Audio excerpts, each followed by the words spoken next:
Hello everyone, welcome to simple food and recipe. मैं रानी लता आज बनाने जा रही हूँ कटलेट।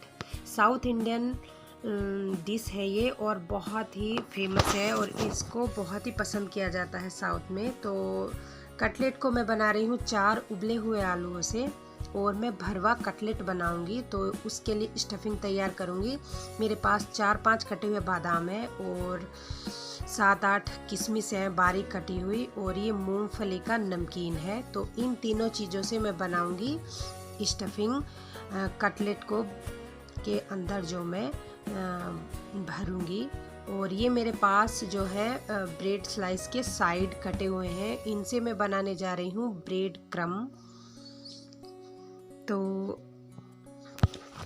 अब मैंने मीडियम फ्लेम पर कढ़ाई को गरम किया है और उसमें मैं डाल रही हूँ 1 चम्मच देसी घी। घी को मैं अच्छे से गरम कर लूँगी और जब घी हमारा गरम हो जाएगा तो मैं उसमें डालने जा रही हूँ 1 चम्मच जीरा, 1 चम्मच धनिया पाउडर और 1 पिंच हींग। इन तीनों चीज़ों को घी में अच्छे से भूनना है ब्राउनी करके। और जब ये मसाले भुन जाएंगे तो इनमें आलूओं को, उबले हुए आलूओं को फोड़कर डालना है इस तरह से। तो मैंने चारों आलू फोड़कर डाल दिए हैं तड़के में। अब मैं डाल रही हूँ स्वाद के अनुसार नमक, लाल मिर्च पाउडर,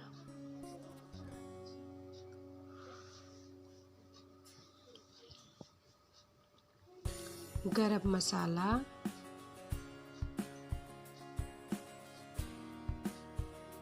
आप चाहें तो चाट मसाला भी डाल सकते हैं। और अब मैं इन सारे मसालों को अच्छे से मिला लूँगी मीडियम फ्लेम पर।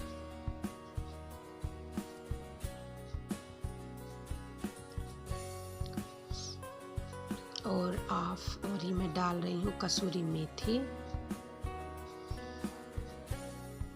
अब मैं अच्छे से चला लूँगी और भून लूँगी कढ़ाई में बिना ढके, यानी कि कढ़ाई पर बिना ढक्कन लगाए मैं इसी तरह से भूनती रहूँगी। और जब हमारे आलू अच्छे से भून जाएं तब मैं इनमें डालूँगी बारीक कटा हुआ धनिया। तो मैंने डाल रही हूँ मैं बारीक कटा हुआ धनिया। और जब मैंने धनिया आलूओं में डाल दिया है तो मैं आलूओं को इस तरह से मैश करती जाऊँगी और धनिए आलू को अच्छे से मिलाती जाऊँगी। तो आप देख सकते हैं मैं इस तरह से आलूओं को एक स्पैचुला से मैश कर रही हूँ। काफ़ी हमें मैश करके स्मूथ, यानी कि काफ़ी सॉफ्ट आलूओं का एक डो टाइप बना लेना है, जिससे कि हमारे जो कटलेट है वे काफ़ी अच्छे आए, फटे फटे ना आए। तो गैस को मैंने बंद कर दिया है क्योंकि आलू हमारे अच्छे से फ्राई हो चुके हैं। तो अब मैं स्टफिंग तैयार कर रही हूँ। तो जो मैंने मूंगफली वाला नमकीन लिया है उसको मैं पीसने जा रही हूँ मिक्सी के जार में।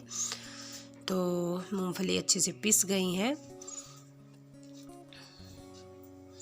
और अब उसी जार में डाल के मैंने ब्रेड के जो साइड थे, स्लाइस के साइड, उनका मैंने ब्रेड का चूरा बना लिया है, जिनको हम ब्रेड क्रम्ब बोलते हैं।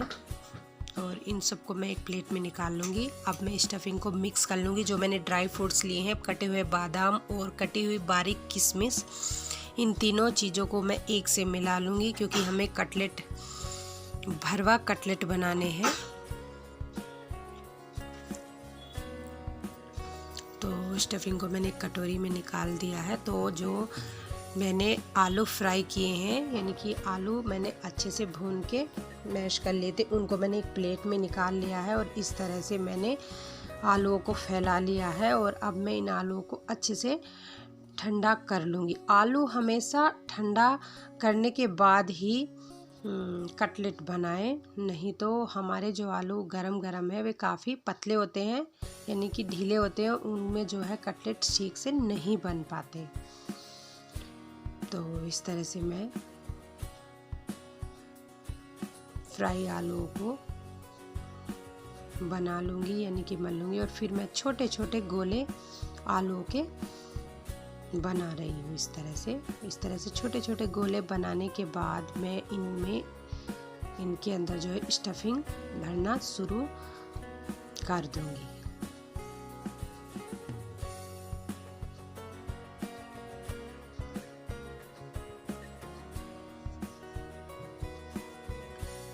इस तरह से मैंने ये 6-7 गोले बना लिए हैं। और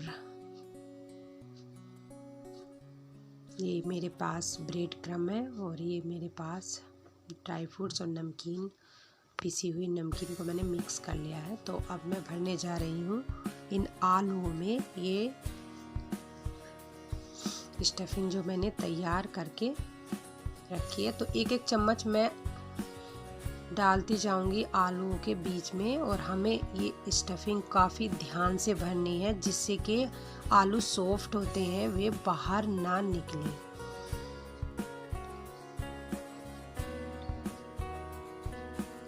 तो मैं इस तरह से भर के और कटलेट शेप दे रही हूँ। और जब हमारे ये अच्छे से भर जाएंगे तो मैं इनको ब्रेड क्रम्ब में डाल के इन पर ब्रेड क्रम्ब लगा लूँगी। तो आप देख सकते हैं मैं कितनी सावधानी से एकदम बिना फटे, एकदम चिकना, बिल्कुल साफ और स्मूथ कटलेट बनाने जा रही हूँ, जिससे कि हमारे जो ये कटलेट तलने के टाइम फटे ना और इनकी स्टफिंग बाहर ना आए। तो हमें काफ़ी ध्यान से करना है। तो मैं दो तरीके से कटलेट बनाने जा रही हूँ। फर्स्ट तो मैं सिंपल आलू की कटलेट शेप देने के बाद फिर ब्रेड क्रम्ब में मैं इनको रख रही हूँ इस तरह से। और सेकंड मैं मैदा का घोल बना के और मैदा में डिप करके बाद में ब्रेड क्रम्ब में डालने पर, यानी कि ब्रेड क्रम्ब में मिलाने पर बाद में मैं फ्राई करूँगी। तो इस तरह से मैंने सारे जो कटलेट शेप में बनाए थे उन पर सारे मैंने ब्रेड क्रम्ब लगा दिए हैं। तो मीडियम फ्लेम पर मैंने कढ़ाई रखी थी, उसमें मैंने ऑयल चढ़ाया था। ऑयल हमारा अच्छे से गर्म हो गया है, लेकिन मैंने मीडियम ऑयल रखा है, हाई फ्लेम पर नहीं रखा है, क्योंकि इसमें जो है हमारी स्टफिंग बाहर ना आ जाए। तो आप इस तरह से भी कटलेट को तल सकते हैं और इस तरह से भी हमारा जो कटलेट है काफ़ी क्रिस्पी बनता है। और जो मेरे पास बाकी बचे हुए हैं उनको मैं मैदा में डिप करके और ब्रेड क्रम्ब में डाल करके तलने जा रही हूँ। तो इस तरह से मैं इनको, इस कटलेट को छोड़ रही हूँ लो मीडियम फ्लेम पर तेल में, और ये धीरे धीरे हमारा तलता जाएगा और काफ़ी ही क्रिस्पी ये बन रहा है। तो आप इस तरह से भी बना सकते हैं और दूसरी तरह से भी बना सकते हैं, जो कि मैं अब बनाने जा रही हूँ दूसरे तरीके से। तो मेरे पास ये 6 कटलेट शेप हैं। तो मैंने 2 चम्मच मैदा ली है और मैदा का मैं घोल बनाने जा रही हूँ काफ़ी पतला। तो मैं थोड़ा थोड़ा पानी डालती जाऊँगी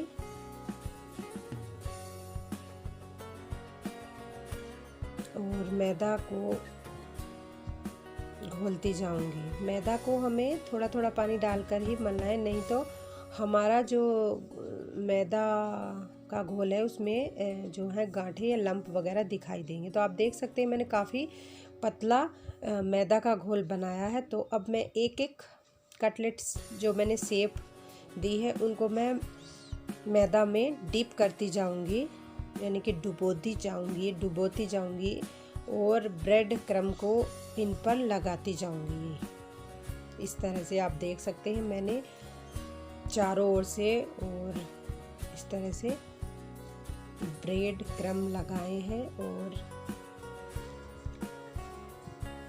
ब्रेड क्रम्ब लगाने के बाद मैं इनको अच्छे से सेट कर लूँगी। तो आप देख सकते हैं मैंने एक ब्रेड क्रम्ब तैयार यानी कि एक कटलेट तैयार कर लिया है मैदा में घोलकर। इस तरह से मैं सारे ही कटलेट तैयार कर लूँगी। और अब मैं जा रही हूँ तलने उसी तेल में जो मैंने एक तला मतलब एक बिना मैदा में डिप किए हुए तला था। तो इस तरह से मैंने इसमें 3 कटलेट डाल दिए हैं फ्राई होने के लिए यानी कि तलने के लिए। और मैं इनको हाई फ्लेम पर तलूँगी। और हाई फ्लेम पर तलने के बाद आप इस तरह से बना सकते हैं और ये काफ़ी अच्छे बनते हैं। और आप देख सकते हैं ये काफ़ी फूल भी गए हैं क्योंकि हमने इनके अंदर जो स्टफिंग भरी थी उस कारण ये काफ़ी फूल गए हैं। आप इस तरह से कटलेट बनाइए और तब देखिए कि इस तरह से बनाए हुए कटलेट कितने टेस्टी लगते हैं। तो इस तरह से मैं सारे कटलेट बना लूँगी। मैंने इस तरह से अभी ये 3 बनाए हैं और ये काफ़ी फूले हुए हैं, कचौरी की तरह ये फूल जाते हैं। खाने में तो बहुत ही टेस्टी लगते हैं। और जो बाकी कटलेट शेप मैंने दी थी उनको भी मैंने तल लिया है। तो इस तरह से मैंने सारे कटलेट तलकर तैयार कर लिए हैं। और आप अपनी फेवरेट चटनी से इनको खा सकते हैं और आप बिना चटनी के भी इनको खा सकते हैं क्योंकि इनके अंदर जो स्टफिंग भरी है वो काफ़ी टेस्टी है, कुछ मीठी है, कुछ नमकीन, कुछ चटपटी। तो आप इस तरह से